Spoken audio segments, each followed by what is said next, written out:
talk about 2020 being declared as a year of gas, and we know gas is a catalyst for industrialization, is a catalyst for sustainable development. This ANOH gas is so important in the mix of what we want to do. The ANOH gas, this particular one that we have some financing for, is bringing about 300 million scf of gas into the domestic market. All of it into the domestic market. This gas is going to be used for power. It's also going to be used to drive our industries. It is also, part of it will be used to drive our gas-based industries. Gas-based industries, I mean fertilizer plant, methanol plant, and so on and so forth.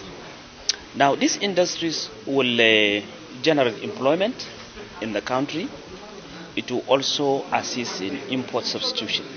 If I take methanol for example, all the methanol needed in the country are imported, and therefore if you have methanol in the country, it means you reduce that foreign exchange that is going out, and therefore it will help in the development of the country. So gas is so important for us, and that's why you hear that we talk gas, and we continue to talk gas, because it is the commodity that we need for our sustainable development.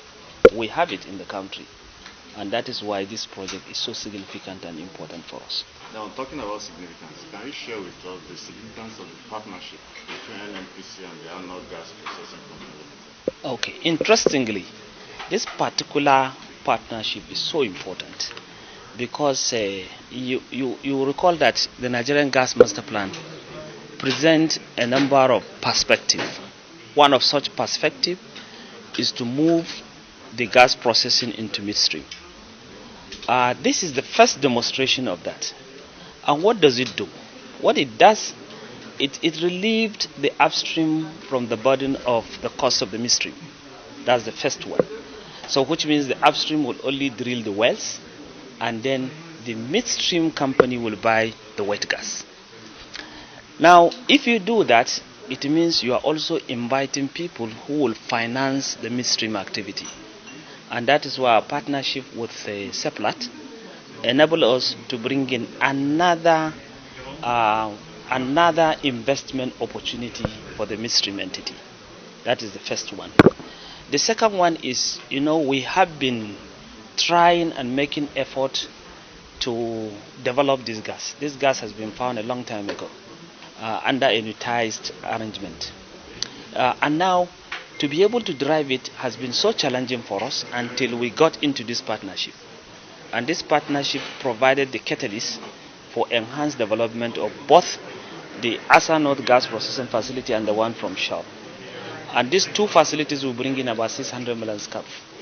The third aspect of it is we have been able to demonstrate that NNPC can go into partnership with midstream companies, put in equity, and also attract financing.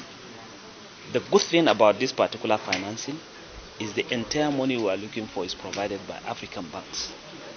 In particular, the large chunk of it is coming from the Nigerian banks. And this has been the problem in this country, that we've not been able to attract financing from our own banks. And this has broken the jinx. And now we can see money coming from our Nigerian banks. And this goes along to demonstrate the confidence that the bank has in the oil and gas company, especially gas.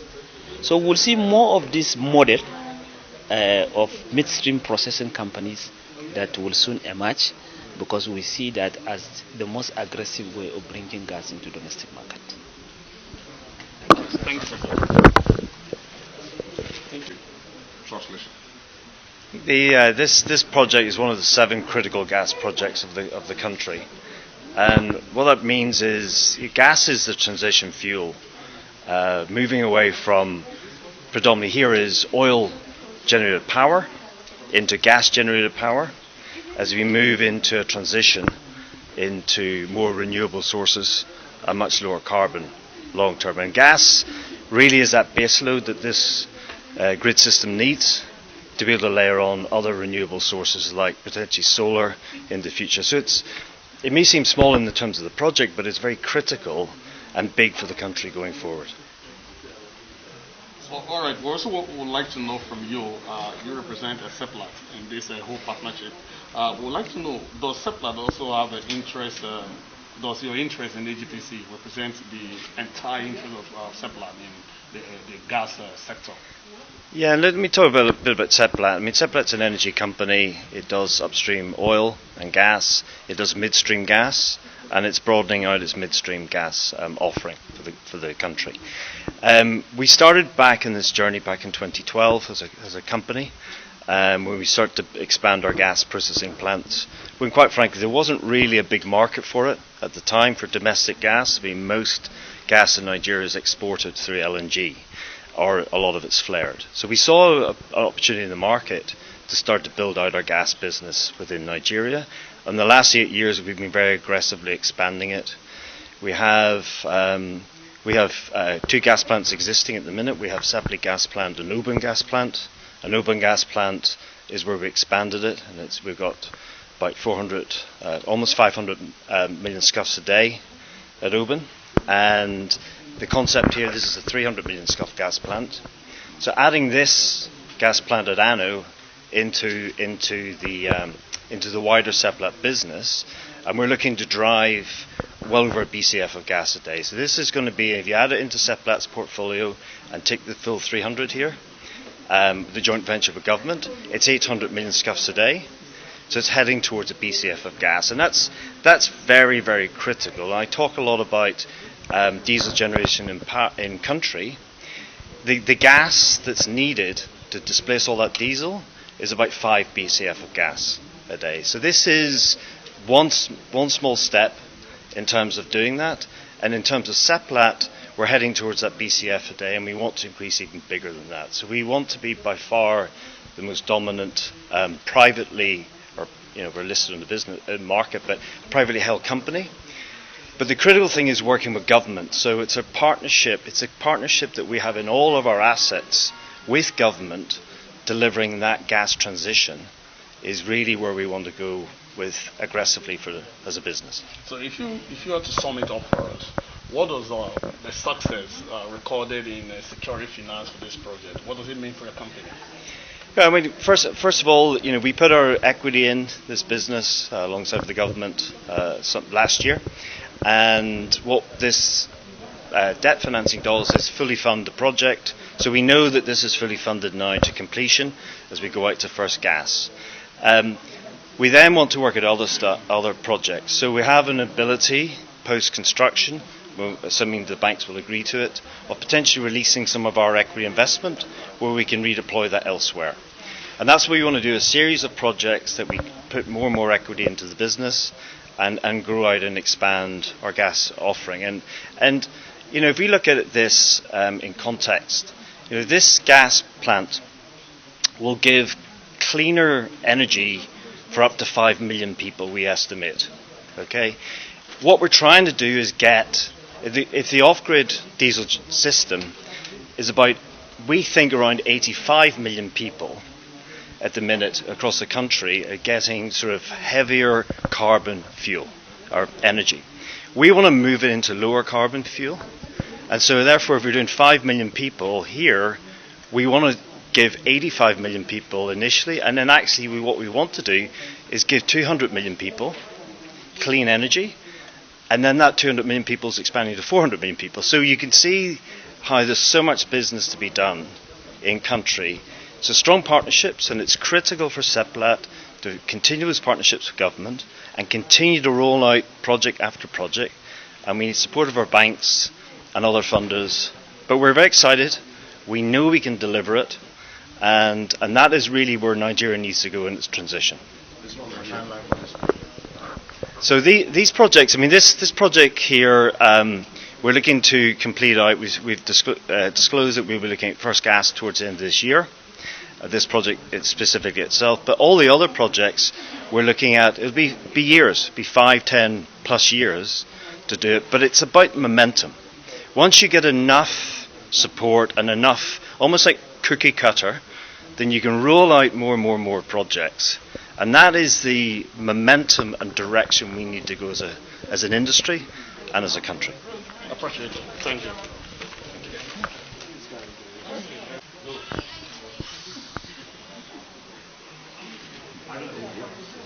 Okay. All right. Let's start with the availability of funding for this project and what significance do you think that brings to the project? Oh, thank you very much. Today is a very important milestone in the delivery of the ANOH gas plant project. With the signing of the debt financing documents today, it means that we now have the full funding that we require to deliver the project. You will recall that before now, the shareholders of AGPC had already brought in $420 million, contributed equally between NGC and CEPLA. So each shareholder brought in $210 million. So we already had 420 from equity. So the $260 million debt financing today that we have closed today, that means that we have full funding for the project. So the project has now been de-risked from a financing point of view. So we'll then from this point go forward with full execution of the project, complete it and have it ready so that the benefits that the project will provide to Nigeria can then be realized. And I'm talking about pushing the project. You are the MD. Would like to hear from you. What are your goals, your mid-term and long-term goals? So my short-term goal is the successful delivery of this project, and we want to deliver it on budget, on schedule, and safely. Safety is very important to us in the oil and gas industry. We take safety very, very seriously.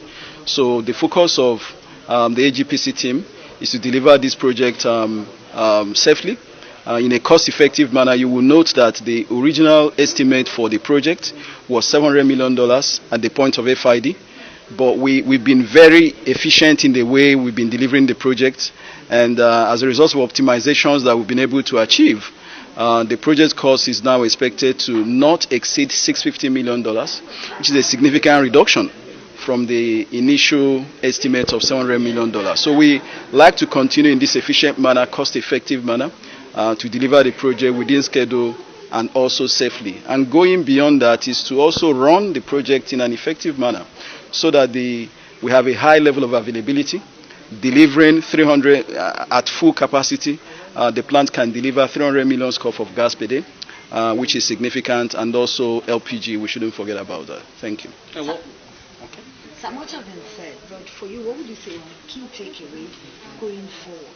And how significant is this, especially in the area of job creation? In the area of job creation, at this point right now, a number of people are working at the site. So a lot of job has already been created. And as we continue with the installation and commissioning part of the project, you will see a ramp up in activities. And we have more people working for us on site. But beyond that is the economic impact of bringing in 300 million scf of gas into the market. So it will drive economic growth and development. The federal government has said they want to make gas an enabler for economic development, and this fits well into it. And as I said earlier, 300 million scf can generate about 1,200 megawatts of electricity, which means that there will be more power available in country. And you know, power generated from gas is cleaner.